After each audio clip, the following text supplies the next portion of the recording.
The Accounting Income Method, or AIM, is an alternative provisional tax option for businesses with turnover of less than $5 million to calculate provisional tax. This video is a case study which will explain how AIM works and how it might look. AIM is delivered through accounting software, not by Inland Revenue. So how it actually looks will be designed by your software provider. Let's meet Sally. She designs and makes a range of swimwear, which are sold mostly online. Every so often, one of the designs is featured in a fashion magazine, and this provides a big boost. But if there's a bad summer, business can suffer. Sally has a tax agent, Joanne, who helps her with provisional tax. Joanne thinks that AIM will work well for Sally's company because of fluctuating seasonal sales and the fact that her accounts are pretty up to date. Last year, Sally's swimwear used a standard provisional tax option. This meant that there were 3 fixed instalments, which were based on the previous year's results, plus 5%. AIM is different in that it calculates the provisional tax due based on the actual income on a year-to-date basis.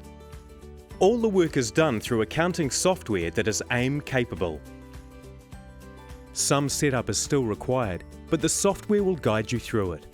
Sally could have done this herself, but she was busy and they agreed that Joanne would do it on her behalf. Joanne did this at the start of the year, but she can start using AIM at any time during the year.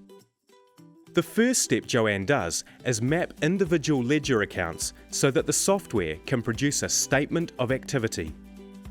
The software asks Joanne how it should treat a few adjustments during the year. These adjustments will help the software to more accurately calculate the provisional tax. There are some basic settings and the ability to make manual adjustments if needed. For example, with depreciation, Sally's company has an up-to-date asset register that goes through the P&L, so Joanne has elected to use that info. But if Sally recorded the depreciation separately, she could do a manual entry.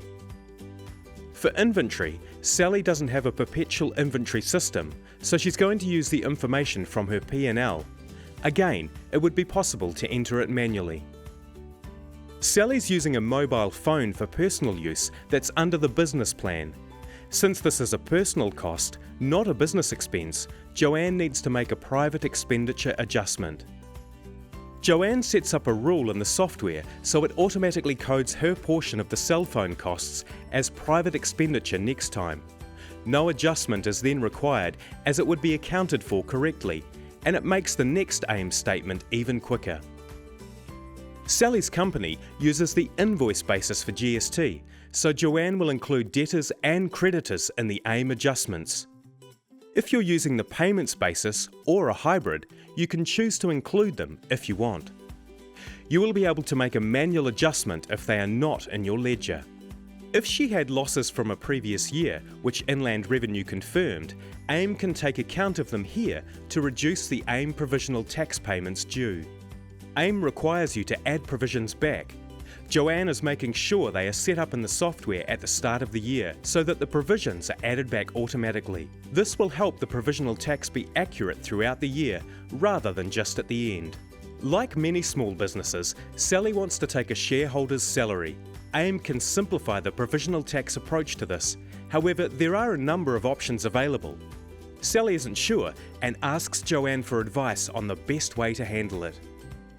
Joanne advises Sally that if the tax relating to the salary is paid to Inland Revenue by the company, a deduction for the salary can be taken. This would reduce the tax payable by Sally's company.